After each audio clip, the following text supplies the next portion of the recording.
I was born James Butler Hickok in 1837 in Illinois, though the world would come to know me by another name. My father, William Alonzo Hickok, came from New England stock. The Hickok family line traced back to early English settlers, likely Puritan in origin, who arrived in colonial New England in the 1600s. They were farming people, church-going, community-minded, and strongly influenced by Protestant ideas of moral duty, self-discipline, and civic responsibility. By the time the family reached Illinois, those beliefs had hardened into a strong sense of right and wrong, especially on questions like slavery.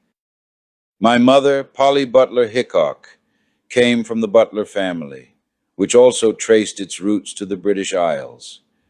The Butlers were likely of English origin as well, possibly mixed with Scotch-Irish lines, as was common among families who moved steadily west from the Atlantic colonies through Pennsylvania, Ohio, and into Illinois.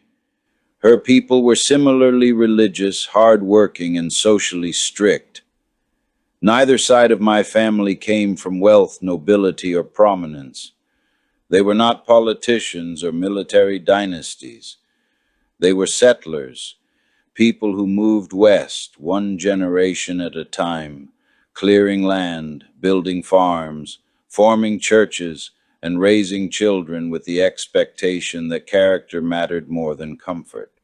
My father was a farmer and a strong abolitionist, deeply opposed to slavery, and he raised his children to believe that a man ought to stand for what he knows is right, even when it brings danger. My mother was equally firm in her convictions and ran our household with discipline and faith. Together, they made our home in Illinois a stop on the Underground Railroad, hiding runaway slaves and helping them move farther north. That upbringing mattered more than most folks realize. It taught me early that the law and justice were not always the same thing, and that sometimes a man has to put himself at risk for others.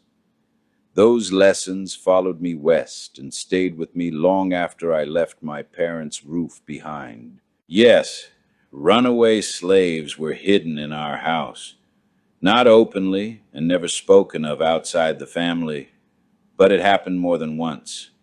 I was a boy when it began. Born in 1837, that put me somewhere between 10 and my mid-teens during the years when my parents were most active. I was not the one making plans or giving orders. That was my father and mother. But I knew what was going on. You learn quickly, even as a child, when silence matters. I helped by keeping my mouth shut, by doing what I was told without asking questions, and sometimes by fetching water or food without drawing attention. I understood enough to know that discovery would have meant prison or worse for my parents, and danger for the people we were helping. The Underground Railroad was not a railroad at all, and it was never underground. It was a secret network of people, farmers, preachers, free black families, shopkeepers, and ordinary households who helped enslaved men, women, and children escape from slavery in the South. From my understanding growing up in it, the work was simple in idea and dangerous in practice. People fleeing slavery were moved quietly from one safe place to the next. Those safe houses were called stations, and the people who guided them were called conductors. Everything depended on trust, silence, and timing. If one person talked, lives could be ruined or lost. The routes generally ran northward. Many escaped slaves were trying to reach free states such as Illinois, Indiana, or Ohio, where slavery was illegal. For some, that was enough. For others, especially after the Fugitive Slave Act made even free states dangerous, the journey continued all the way to Canada, where American slave laws could not reach them. It was never a single path. Routes shifted constantly to avoid slave catchers and informants. Some ran along rivers, some through forests and farmland, some straight through towns where no one would expect it. The danger was constant, for those escaping and for those who helped them. If caught, helpers faced fines, prison, or violence. Escapees faced brutal punishment or death.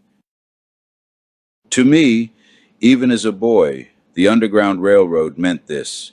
When the law protected cruelty, decent people broke the law. It showed me early that justice does not always wear a badge or carry official papers, and that some of the bravest acts in this country's history were done quietly, at night, by people who never expected their names to be remembered. I did not need to see slavery with my own eyes to know it was wrong. I grew up in a household where the matter was spoken of plainly. My parents believed slavery was an offense against human dignity, not an abstract political disagreement. In our home, runaway slaves were hidden and helped north. You do not take that kind of risk for a theory. You do it because you are convinced that one human being owning another is fundamentally unjust. I understood slavery through its consequences, even if I did not walk southern plantations. I saw armed men hunting other men across state lines. I saw families terrified of discovery. I saw neighbors willing to break the law quietly to protect people they barely knew. That told me enough about where right and wrong lay. As for whether slavery was economic rather than racial, the honest answer is that it was both, and separating the two is something people do later to make the past easier to explain. Slavery was absolutely an economic system. It existed because it was profitable. It allowed a small number of people to accumulate wealth by denying wages, freedom, and autonomy to others. Entire regional economies were built around it. That is why it was defended so fiercely. But it was also inseparable from race. Slavery in this country was justified, enforced, and perpetuated by the idea that black people were inherently inferior and therefore suitable for ownership. That belief did not arise accidentally. It was cultivated to protect the economic system. Race was the rationale that made exploitation palatable to those who benefited from it. From my point of view, arguing whether slavery was really about economics or race misses the core issue. No economic advantage justifies turning human beings into property. Once a society accepts that principle, violence is inevitable because people do not remain property willingly. Kansas taught me something important. Men who claimed they were only defending their livelihoods were often the same men willing to kill to preserve their power. When an economic system requires terror, coercion, and law to enforce it, that system has already condemned itself. So I opposed slavery not because I had seen every cruelty firsthand, but because I understood its logic. And because I knew, long before the war proved it, that a nation could not remain half free and half owned without tearing itself apart. I knew of John Brown long before most of the country did, and I understood him better than many who later judged him from a distance. I respected him, not because he was gentle, he was not, or because his methods were easy to defend, they were not, but because he was utterly sincere. John Brown believed slavery was evil in the deepest sense of the word, and he was willing to risk everything he had, including his life, to fight it. There was no pretense in him, no profit, no applause seeking. He meant exactly what he said. In Kansas, where words had already failed, Brown acted. I saw that land firsthand. Men were being killed, homes burned, families driven off for how they intended to vote. In that kind of place, polite arguments meant nothing. Brown concluded that violence had already been chosen. It was just a matter of who would answer it. I could not call him insane for reaching that conclusion, even if I did not always agree with how far he took it. Did I think he was reckless? Yes. Did I think he was dangerous? Also, yes. Men like John Brown force history forward whether it is ready or not, and that kind of force always breaks things along the way. But I never thought he was evil, and I never thought he was a hypocrite. When he was executed after Harper's Ferry, many called him a madman to make themselves comfortable. I did not.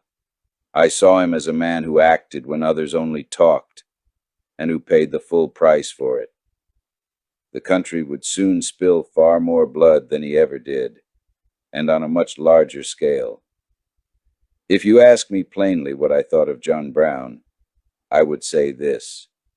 He was not a man for peaceful times, but in a nation that had tolerated slavery for generations, he may have been the kind of man history was always going to produce, whether it liked him or not. When the Civil War came, I was with the Union. I had been raised in a household that opposed slavery outright, and there was never any question in my mind about where I stood. I served the Union Army primarily as a scout, guide, and occasional fighter, work that suited a man who knew the land, could ride hard, and keep his wits under pressure.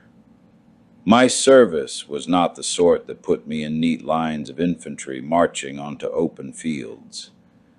I worked in Missouri and Arkansas, where the war was tangled, bitter, and often close to lawless. One of the few major engagements I can honestly say I took part in was the Battle of Pea Ridge in Arkansas in 1862. There, I served as a teamster and scout, and I saw real fighting, confused, brutal, and nothing like the clean stories printed afterward. Most of the war, though, was spent on detached duty, scouting enemy positions, carrying messages, guarding prisoners, and moving through contested territory where bushwhackers and guerrillas were as dangerous as organized troops.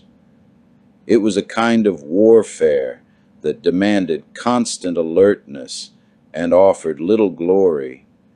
From my own view, the war was not the grand proving ground some men later claimed it to be.